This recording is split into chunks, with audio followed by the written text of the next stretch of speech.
Cet épisode vous propose la captation de la soirée La femme la plus riche du monde au cinéma du Panthéon. C'était le 24 novembre et la projection du film s'est prolongée par un échange organisé par Johanna Granero Sanchez, fondatrice de Fashion and Cinema, avec le créateur de costumes Jürgen Doering. Depuis 2012, Fashion and Cinema propose des événements entre Londres et Paris pour explorer la relation entre mode, cinéma et création de costumes. Profession costumière a assisté à l'événement pour capter cet échange. Bonne écoute!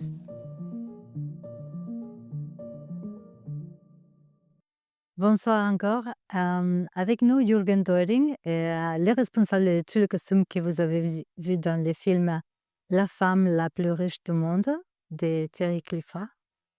Bonsoir, Mm. j'espère que ça vous a plu. Bon, je voudrais commencer avec une question sur ton parcours professionnel, parce que la formation en la profession de costumier n'est pas vraiment structurée. Peut-être que maintenant, il y a des études spécifiques pour se former comme costumier, mais souvent on trouve que les costumiers viennent de mondes très divers. Et toi, tu as commencé par la mode. Et peux-tu raconter un peu au public quel a été ton parcours? Qu'est-ce que t'a attiré de la conception des costumes par rapport à la mode et qu'est-ce que t'a fait rester? En fait, surtout pour ce film-là, c'est assez important de le dire parce que tout ce que j'ai appris dans la mode, enfin l'époque que j'ai traversée dans la mode, c'est exactement l'époque de Madame Bettencourt dans le film. Donc, j'ai beaucoup puisé dans l'expérience mode pour m'inspirer pour tous ces personnages. Parce que j'ai travaillé des années 80 à fin 90, début 2000, dans la haute couture, donc avec Monsieur Lagerfeld, avec Guy Laroche et avec Yves Saint Laurent pendant 10 ans. Donc c'est vraiment cette mode, que j'appellerais la mode avenue Montaigne comme ça des années 80-90, très codée et qui, déjà avant de rentrer dans cet univers-là, il y a à rentrer dans pas seulement des formes, mais beaucoup des couleurs qui sont un peu un feu d'artifice par rapport à ce qu'on vit aujourd'hui et il fallait se replonger dans tout ça sans rentrer. Moi, j'avais peur dans ce film-là de tomber c'était une comédie déjà très bien écrite, il fallait laisser au texte, le maximum de force. Donc pas devancer avec un acteur qui arrive avec un costume trop fort ou qui soit clownesque ou qui force les choses.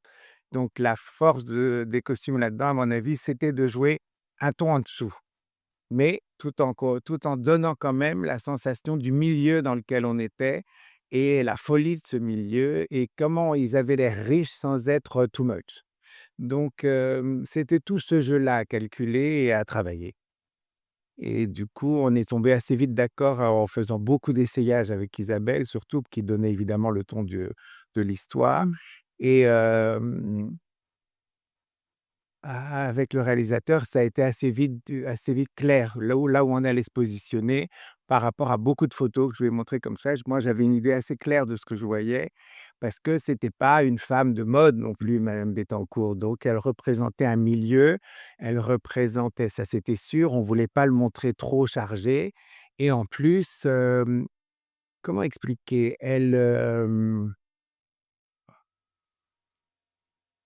Il y a une part historique comme ça des années 80-90 et il y a une part de elle aussi. C'est-à-dire qu'elle a une espèce de ce qui pour moi faisait le milieu, c'était la netteté de ce personnage. Elle est comme une espèce de petit personnage c'était une grande femme pourtant, mais un personnage très codé comme ça et c'est plus la netteté de ses vêtements quand on la voit à l'image comme ça qui donne la puissance, la richesse, la finition, le pouvoir de cette femme, quand on la voit arriver comme ça, c'est une veste très maître qui lui va très bien.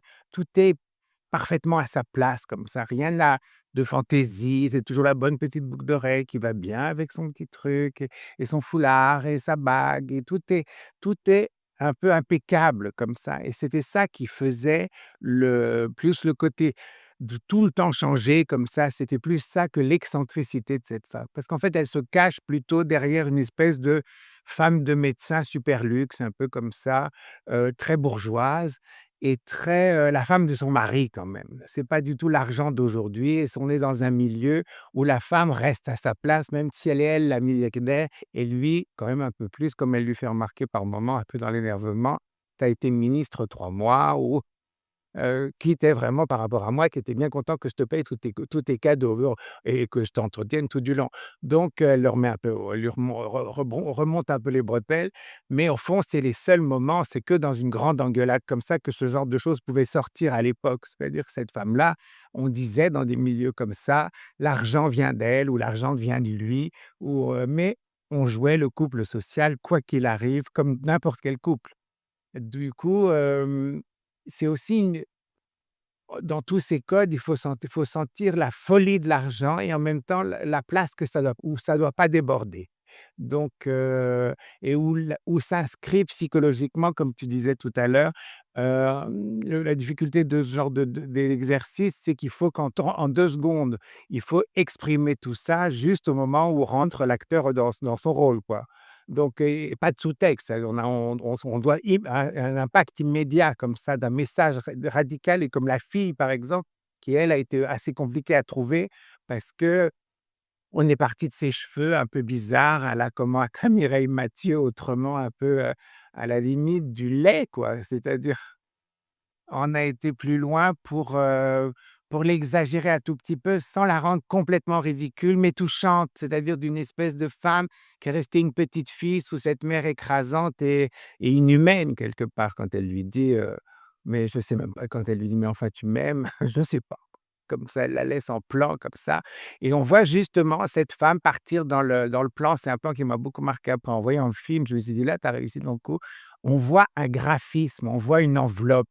On ne sait pas bien qui c'est cette femme. On voit qu'elle est très dure, qu'elle s'éclate à faire son truc de fric et tout ça. Mais au fond, qui c'est? Quand on est aussi peu capable de choses essentielles de la vie, qui on est vraiment? Ça questionne beaucoup sur, elle est rentrée dans un rôle, cette femme, elle s'y est retrouvée finalement. Son père quand même, on ne le voit pas trop dans le film, mais a poussé à épouser cet homme. Elle a fini par dire oui au bout de 15 ans. Donc c'est quand même pas des choix qui viennent du fond, du cœur. C'est-à-dire on sent cette femme à un moment extrêmement fragile. Donc moi j'avais bien noté dans le scénario que d'ailleurs au passage je trouve formidable parce que très bien écrit. Ce qui fait la comédie, c'est quand même, un dialogue très, très bien, pesé. Il y a toujours la bonne réplique qui renvoie, qui redynamise, qui surprend, l'insolence aussi de Bagné qui est quand même assez fulgurante comme ça et tout le temps tu te dis: «Ah mais il a pas dit ça quand même le type, il est complètement dingue» et et ça, c'est très important pour rythmer tout ça et ça en fait une comédie un peu particulière, en fait.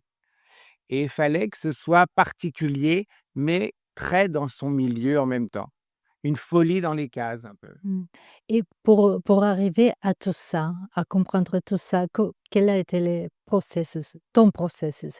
Tu as commencé par lire, les scénarios, beaucoup de conversations avec le réalisateur C'est Clifford. et quel a été le processus structuré? Bah, tout assez classique, c'est-à-dire tu reçois comme tout costumier un scénario, tu as plus ou moins l'habitude de travailler avec ce réalisateur-là ou pas et après tu proposes des choses. Moi, j'ai une espèce de côté très instinctif comme ça. On fait pas tellement de réunions où on dépatouille tout ce qu'on vous dit maintenant Mmh. a posteriori. C'est toujours plus facile de dire: «Ah oui, j'avais pensé que» mais on fait aussi beaucoup de choses à l'instinct.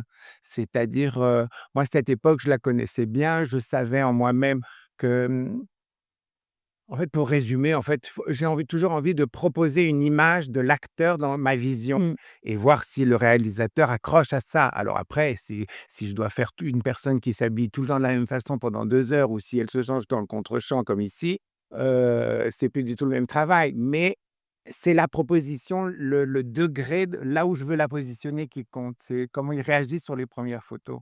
OK, alors pas des mood boards, c'est Ah pas non, moi des j'aime pas du tout ça. non. Parce que chacun, bon, c'est utile, hein, parfois pour délimiter des choses. On en fait quand même parfois, mais je suis plus instinctif que ça. C'est-à-dire que dans ma vision, je je crois vraiment que au fait que l'acteur porte le vêtement, passer par une photo, un dessin, machin bidule, je veux bien, mais en vrai, rien ne remplacera le visage avec avec sa perruque, avec son maquillage, la transformation complète. Même si elle est à réadapter, imaginer, chacun a un autre imaginaire en fait. Même si vous montrez la même photo, il y en a un à qui ça va allumer tel et tel souvenir, l'autre encore autre chose et au fond, on ne parle pas de la même chose. Tandis que si on se rassemble tous autour de quelque chose qu'on a vraiment mis en forme, ça implique d'ailleurs que moi, hein, si jamais les cheveux ou le maquillage sont complètement ratés, moi je peux mettre ce que je veux en dessous comme robe ou comme veste, ça marche pas. Voilà et on trouve pas le bon curseur. Ja, on parlons de Marianne. Le personnage d'Isabelle Huppert, son vestir reflète sa richesse et son statut, une évolution aussi du début à la fin du film. Elle ne répète jamais, on parle de 70 costumes et bon, Isabelle Huppert, je crois qu'on peut dire qu'elle a une sensibilité pour la mode. Elle a des collaborations avec des maisons. Elle a même dit, et je lis que ce soit dans un rôle ou dans la vie, un vêtement raconte quelque chose de vous. Il vous cache, vous montre, vous métamorphose selon les avis et l'humeur. Est-ce qu'elle avait des opinions très précises sur que son personnage? Je résumerais ça pas comme ça. Je dirais plutôt qu'Isabelle, elle met un curseur très haut justement. Elle a une grande exigence de ce qu'elle veut faire.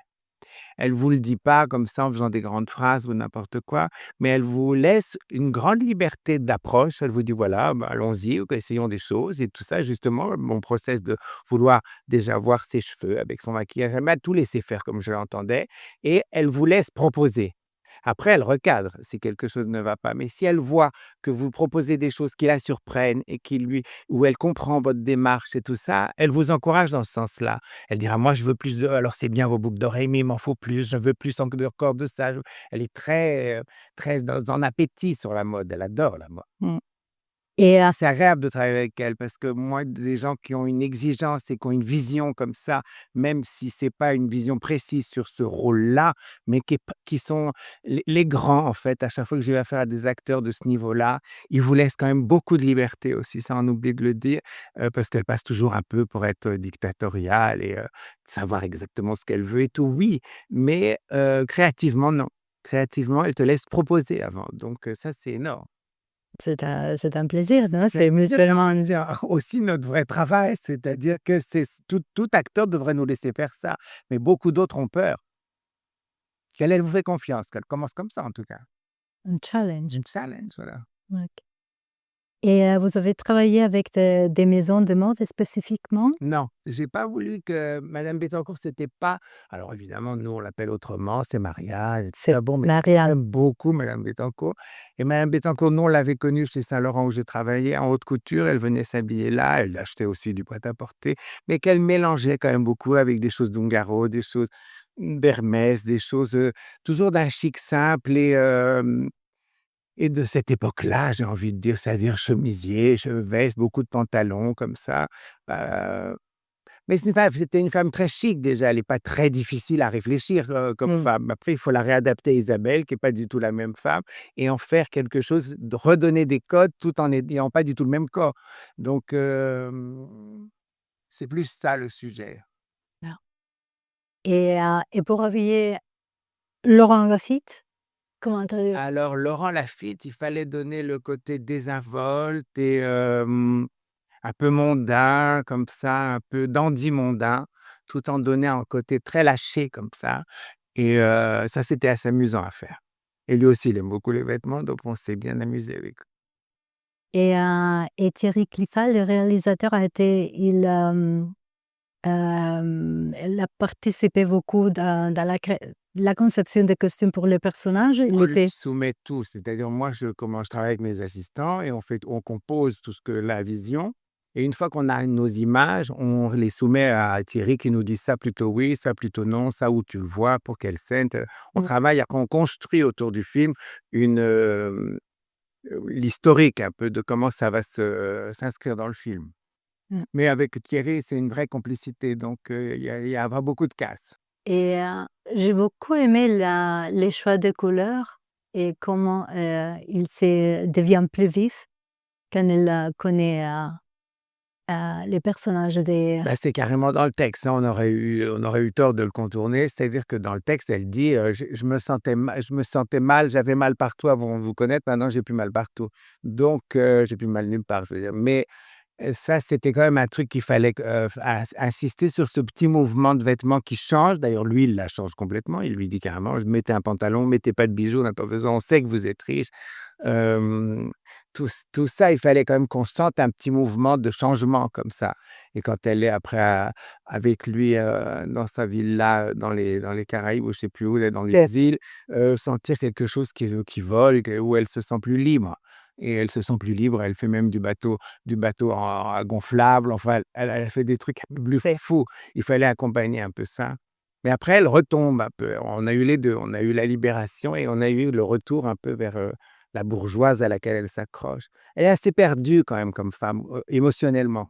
mmh, oui, oui et bon, il y a les personnages de sa fille, on dirait, opposé à celui de sa mère et une fille qui a manqué l'amour maternel et c'est un personnage plus dramatique et qui se replie un peu en soi-même et même si elle suivent sa propre évolution et on peut voir ça dans les costumes. Et Oui. les sobres, les Donc, couleurs. on a bien travaillé aussi avec Marina parce qu'il fallait trouver ce côté enfantin tout en faisant femme, tout en étant un peu bloqué aussi. J'ai pris des choses de Sonia Rykiel comme ça en maille, un peu petite fille des années 70 qui aurait jamais bougé, lui col rond, des choses qui fassent pas non plus ridicule, mais qui la donnent un peu un côté atemporel, qui suit rien du tout de son époque et qui, j'allais dire, reste touchante. Fallait pas non plus en faire un personnage où tu te dis: «Oh tiens, alors voilà celle-ci, comment» fallait pas que ce soit grossier. Non. Voilà. Ils sont tous c'est-à-dire on n'a pas envie de les juger. Ce qui est assez bien dans cette écriture-là, moi, ce qui m'avait beaucoup plu dans le scénario, c'est que finalement, aussi énervant est la fille, aussi bloquée elle est elle, et aussi coincée sa fille, aussi intéressant, mais aussi avec des failles son mari. Tous ces gens-là, c'est comme un théâtre où, on finit par avoir un peu d'affection pour tout le monde. Et c'est-à-dire que c'est ça qui est assez réussi. Je trouve que c'est drôle, c'est vif et tout ça, c'est cinglant, mais c'est touchant. On n'a pas envie de prendre parti pour les gens. Mmh. Et après je n'ai qu'une image, mais il y a, Raphaël Personnaz est super dans le rôle de majordome, vraiment il, ne laisse personne indifférente et il n'est pas le majordome discret, presque invisible qu'on pourrait attendre et comment tu travaillais sur son personnage et qui est-ce qui a eu la merveilleuse idée de teindre ses cheveux? C'est Thierry. Moi, j'étais d'accord et pas d'accord parce que c'était une crête un peu, comment dire? Une fois qu'on l'a vu avec les cheveux décolorés, on a trouvé que ça marchait bien parce qu'il a un visage, hem, pas grossier non plus, et ça donnait pas un air vulgaire ni un air de coiffeuse, d'une espèce de petit homosexuel de coiffeur comme ça, c'était pas ça non plus. Mais c'est l'homosexualité du mari qui était un peu comme ça dépeinte et suggérée entre le majordome et le mari, c'était un peu un truc, un peu tricky quand même.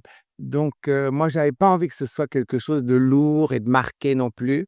Donc j'ai choisi cette histoire de costume à la chine à l'asiatique, un peu comme ça, entre le dentiste et le truc chinois, et pour lui donner quelque chose d'un peu particulier et on l'avait laissé choisir un peu, qu'on l'avait pas mis dans un truc hyper classique, mais même si ça sortait pas beaucoup du cadre non plus, mais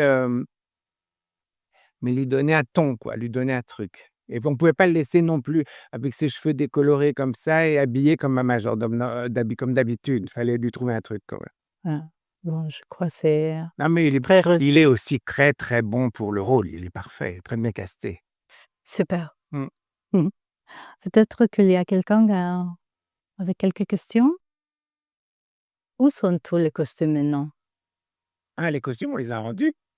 On les a rendus. Oui, ils sont à la production. Bonsoir, Bonsoir. je viens en voisin, voilà. Écoutez, juste, souvent, il y a une dichotomie entre costumier et accessoiriste. Est-ce que vous aviez là, vous, la main sur l'ensemble, c'est-à-dire le choix des boucles d'oreilles, des bijoux, des lunettes? Ah oui, moi là, sur un personnage comme ça, je laisse rien à personne. Et le choix de lunettes, Les lunettes, c'est tout moi, les salles, c'est tout moi. le choix des lunettes sombres à l'intérieur. Est-ce que c'est un choix, C'est un choix du réalisateur ou c'est le vôtre? enseignant. D'accord. Pour la laisser comme ça un peu, elle est quand même un peu en mission tout le temps et un peu dépressive quand même. Et c'était pour donner ce ton-là sans non plus appuyer trop.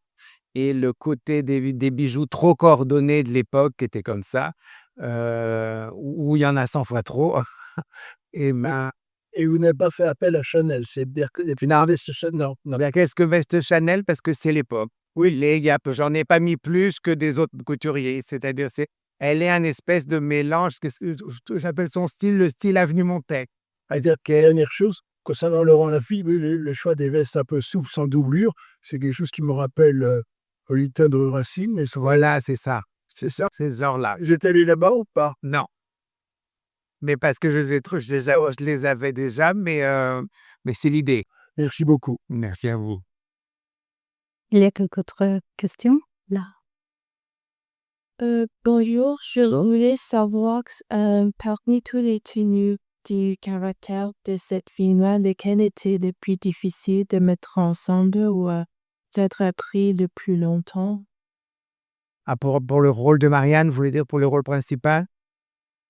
Ah, je pas vous dire exactement une chose plus qu'une autre parce que c'était Marianne, c'est une garde-robe. J'avais une idée dans la tête de ces vestes très claires, très nettes comme ça, les chemisiers, la soie, et beaucoup quand même, comme Isabelle est pas très grande, des pantalons quand même pour la lancer et pas en faire une petite dada manche-jupe qui aurait donné un autre style.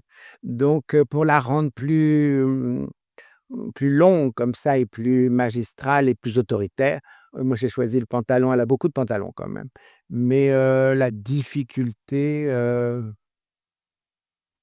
ben, ça c'est moi, mais après tu un autre costumier vous dira que c'est très facile à faire, mais moi c'est toujours ça que le moins, qui m'est moins facile. Moi j'aime facilement faire des tailleurs, trouver des tailleurs, trouver tout ce qu'il faut mettre avec tout ça, les looks de jour, trouver les chemises de nuit, trouver les robes de chambre, tous ces espèces de choses entre 2, qu'on est à la maison, on traîne, tout et donner un air de nu sans trop de laisser aller comme ça ce personnage-là, c'est ça qui m'a été le plus compliqué à trouver, en fait.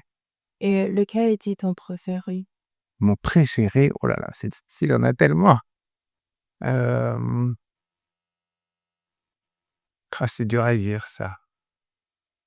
Oh, comme je garde quand même une passion au Saint-Laurent dans la tête. Quand elle parle au petit-fils et qu'elle a une veste mauve dans le jardin comme ça avec des boutons dorés, pour moi, c'est très l'époque, Saint-Laurent et l'époque couture. Donc juste cette veste mauve, très bien coupée avec les boutons devant et dos, un peu spéciale tout en étant très simple, mais juste très bien exécutée. Oui, ça j'aime beaucoup. Et je trouve que moi, c'est toujours sur Isabelle que ce qui me plaisait le plus à faire ressortir, c'était la rigueur de ce personnage, c'est-à-dire la netteté et ces années de couture-là étaient très comme ça. Qu'on soit dans un côté plus mode ou dans un côté, plus conventionnel dont elle est issue, cette femme-là, hem, tout était assez net dans cette époque-là. Qu'on regarde une robe d'Azzedine Alaïa ou un costume de Thierry Mugler de la même époque, tout est, shape, tout est avec une épaule, tout est, très, très dessiné. Donc ça raconte beaucoup de ces années-là. Il y a une c'est venu après, la souplesse a été japonais, le côté plus fin 90, tout ce côté mou comme ça. Là, et ça donne un peu ça donne un sous-texte de puissance et de contrôle. Quand on la voit partir une fois qu'elle a dit justement à sa fille qu'elle ne savait pas trop si elle l'aimait, on la voit partir comme ça dans un long champ comme ça de travelling et elle est dans un petit costume noir comme ça et elle est vraiment comme dans un petit une chose dessinée, quoi. Elle est comme un petit personnage comme ça, et ça, j'aime bien ce truc, cette netteté comme ça. Je trouve que ça va bien pour ce qu'on doit comprendre d'elle. Le sans faute comme ça. Merci. Merci à vous. D'autres projets? Oui, oui, il y a déjà des films qui sortent là et on a fait un autre film entre 2, Le Mage du Kremlin qui est l'adaptation du livre et il sort en février, je crois. C'est vrai, Ça fait oui. fin janvier, début février, avec Jude Law dans le rôle de Poutine On en a un autre qu'on a tourné aussi en Jordanie à propos des problèmes d'Israël. Et puis, on a une série avec Maggie May qui sort le 5 décembre là, à la télévision. Voilà. Et après, on a deux, trois autres trucs dont je ne veux pas trop parler encore, mais qui sont en mijotate. Oui, bonsoir. Bonsoir. Ma question porte sur la couleur orange. En fait, c'est une couleur qui n'a pas été présente pendant tout le film, sauf à la fin. Elle était omniprésente. Et je me demandais s'il y avait une signification particulière et pourquoi ce choix. Complètement inconscient. On n'a pas eu d'idée. Ça peut arriver, hein. Parfois, on choisit même la lumière par rapport à des couleurs et tout ça. Et le travail avec le chef-op peut être très important pour donner, outre une idée des vêtements, donner une froideur des sentiments ou un côté morbide que l'histoire amènerait, ou quelque chose à l'inverse, très chaud, très chaleureux, très automnal, ou je ne sais pas, pour raconter autre chose. Mais là, on n'a pas du tout été dans les choix comme ça. Moi, j'avais décidé c'était une époque très, très colorée comme ça. On ne s'imagine pas aujourd'hui comment une femme pouvait sortir dans un tailleur rose bonbon, avec le manteau rose bonbon, et partir dans Paris comme ça, avec des boucles d'oreilles dorées énormes comme ça et hyper coiffée. Et ça n'a que 20 ou 25 ans. Donc, elle sortirait aujourd'hui, on se dirait: «Où va cette dingue?» Mais ça sortirait beaucoup du cœur, ou de l'œil. Mais c'était surtout pour faire comprendre l'époque, pour replonger dans l'époque sans être outrancier. Je me suis servi de la couleur, j'ai pas mal poussé sur la couleur, j'avoue. Même elle est orange, rose, rouge. Bon, c'est très Saint-Laurent comme association, mais j'ai un peu joué là-dessus, on va dire. Et bon, il faut pas dire, ton budget, mais as-tu pu travailler à l'aise? Et qu'est-ce que tu penses de la phrase qu'on dit, du moins en anglais: «La nécessité est la mère de la créativité», et que quand on doit faire, sans rien, on met au travail la créativité d'une façon plus productive. Qu'est-ce que tu en penses? C'est pas faux, mais il faut pas trop le dire. Non, là, on débordait pas du tout, là. On s'est débrouillé. Non, non, là, vraiment pas. Mais je trouve que ça se voit pas. On s'est pas trop mal Non, débrouillé. Voilà. non, non, Et on aurait pu avoir plus de sous, ouais. Mais dans d'autres cas, qui étaient des films où on avait aussi une grande ambition et pas forcément un argent dingue, on a trouvé des solutions, comme tu dis, c'est vrai aussi. Ça oblige. je crois qu'on doit finir ici, et on a hâte de voir les manches du Kremlin et d'Olivier Assayas, c'est pour lesquels il a conçu les costumes. Et maintenant, on fait un petit break pour le Noël, mais fin janvier, début, février, on sera de retour peut-être ici au cinéma du Panthéon.